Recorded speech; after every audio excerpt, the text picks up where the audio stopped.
আমি ব্যারাকপুর থেকে এসেছি। আপনার নাম? মোহাম্মদ ইকবাল। মোহাম্মদ ইকবাল সাহেব, আজ মোদিজি আসছেন, একটা কি পরিবর্তন আসতে পারে মোদিজি আসার পর, বলার পর? নতুন আসতে পারে, আমাদের সরকার আসতে পারে, অ্যাকচুয়ালি আসতে পারে না, এসে গেছে। এসে গেছে। আজকে আমাদের এই যে সরকার, আমরা দেখলাম 34 বছর একটা সরকার চলে গেল, তারপরে একটা সরকার আসছিল পরিবর্তন করে 11 বছর।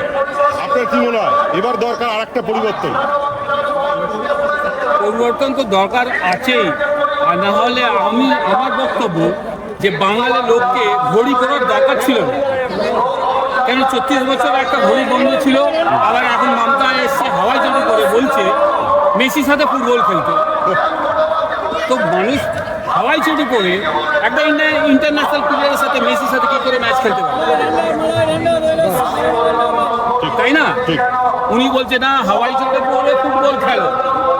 আমাদের ইন্ডিয়াতে শুধু বাঙালি ফুটবল মন্ডল sporting club, West Bengal stadium আছে তো, আর ইন্ডিয়াতে কোথাও নেই। কিন্তু এইখানে মেসি হাল কি হলো? তো আমরা কোথায় গিয়ে বসে আছি? আর আমরা বলছি মমতাকে আমরা জেনেছি সিঙ্গুরের জন্য, একটা ফ্যাক্টরি বন্ধ করার জন্য। তাকে নিয়ে আমরা আশা কি করতে পারি যে উনি একটা ফ্যাক্টরি খুলতে চলে যায়? কেন উনার তো জন্ম হয়েছে একটা ফ্যাক্টরিকে বন্ধ করার জন্য, তাই না? তাহলে প্রতিবেশী একটা দেশ এতদিন বলে বলতো কলকাতা দখল করে নেব, আমাদের বিদ্বেষী ছিল। যখন তার প্রয়োজন হলো পেট্রোল ডিজেল, সেই ভারতই তাদের পেট্রোল দিয়ে সাপ্লাই দিল। এর পক্ষে আপনি কি বলবেন? মোদি যেটা ঠিক করেছে না ভুল করেছে? ঠিক করেছে। কেন করেছে? বলবো অ্যাকচুয়ালি আনোয়ার ভাই সঙ্গে দরকার। আমাদের কি ভারত সেইটাই সহিষ্ণু, সবাই ভাইয়ের চোখে দেখি, সেই জন্য উনি পাঠিয়েছেন। এবং মোদিজির একটাই চশমা, পুরো 145 কোটি আমার আপনার, উনি একটাই কথা বললেন, সবকে সাথ সবকা বিকাশ। এই কথাটা আপনি দেখবেন প্রত্যেক মানে যে কোনো স্টেটে যাবেন, ওদের কথার তো কোনোদিন তফাৎ থাকে না। আজকে এই যে এই ব্রিগেডে 34 বছর রেকর্ডটা আজকে ভেঙে যাবে, আপনারা দেখতে পাবেন। আপনি কোথা থেকে এসছেন? আমি ব্যারাকপুর। আপনার নাম? আনোয়ার হোসেন। আপনার নাম? সতীশ। আপনি কোথা থেকে এসছেন? ব্যারাকপুর থেকে। আচ্ছা, এই যে আমরা দেখি কলকাতা থেকে প্রচুর ছেলে মেয়ে, শিক্ষিত ছেলে মেয়ে বাইরে চলে যায়, কলকাতায় কোনো চাকরি নেই, সংস্থান নেই, কিন্তু ভাতার পর ভাতা চালু হচ্ছে। আপনারা যে ইনকাম সব কি চান, भाता ना चाकरी? देखिए ये तो बात है कि सबको नौकरी का ही जरूरत है, पहला नंबर का।